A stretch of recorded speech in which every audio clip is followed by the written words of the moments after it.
former Arkansas Governor Mike Huckabee, also former presidential candidate in 2016. Great to see you, sir. Well, thank you, Bianca. Great to be here. It ought to be a barn burner of a speech, as Donald Trump is certainly capable of doing. Before we get into that and some of the cultural issues that are really plaguing Americans and especially conservative values here, I do want to ask you about Ukraine. Obviously, a lot of people say we're at an inflection point there, and what happens now may say whether or not the war could be wrapping up or whether it's a prolonged war. What role do you think the Biden administration needs to do right now to maximize what would be most likely to wrap this up so they could have some type of stability there in that region? Bianca, it's better late than never. And what the Biden administration should be doing is what they should have been doing several months ago, and that is putting serious defensive equipment in the hands of the Ukrainians so that they can defend themselves. They've never asked us to put our own soldiers and sailors and Marines into the area of Ukraine, but they have asked us, send us missiles, send us bombs, send us fighters, send us tanks, send us anything you have. As Zelensky, the president, famously said, I don't need a ride, I need ammo. It may be one of the greatest statements by a political leader in the last 100 years. And what he was saying was that the people of Ukraine are not asking the rest of the world to come fight their battles and to set them free. They are asking for assistance so that they can keep themselves free from this absolute unjustified invasion from Vladimir Putin and Russia. And we should have already been doing that, but we need to be doing it now, and we need to be looking at other hot spots in the world. And instead of leaving weaponry for people like the Taliban, we ought to be putting weaponry in the hands of the people who may have to defend themselves, not only the Ukrainians, but also the folks of Taiwan. Yes, of course, major things geopolitically. But here inside our country, I want to ask you some domestic issues that we're seeing. And there truly is a culture war on gender. And it's been a big part of the administration, Governor. In fact, this week we saw them welcoming Jeopardy champion Amy Schneider for a Transgender Day of Visibility. Let's play what she had to say about a bill that would ban doctors from prescribing hormone therapies or puberty blockers to young children. This was her take on this.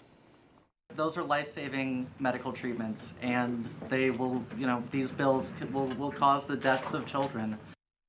Cause the death of children. It's really, truly horrifying to a lot of parents across this country about how far this agenda has now gone, where they're trying to make it mainstream and accepted, Governor Huckabee. Well, what they're really talking about is, does a child have a right to engage in genital mutilation and chemical castration?